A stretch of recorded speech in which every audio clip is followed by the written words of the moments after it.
捨て去るものの代わりに手に入れるものがあるのなら、それも悪くないから。だから恋することもしようとしないだけさ。気をつけないと女ってやつは愛と引き換えにやけどを負わせてる。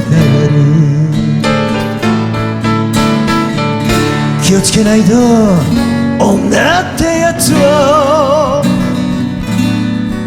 愛をささやく代わりに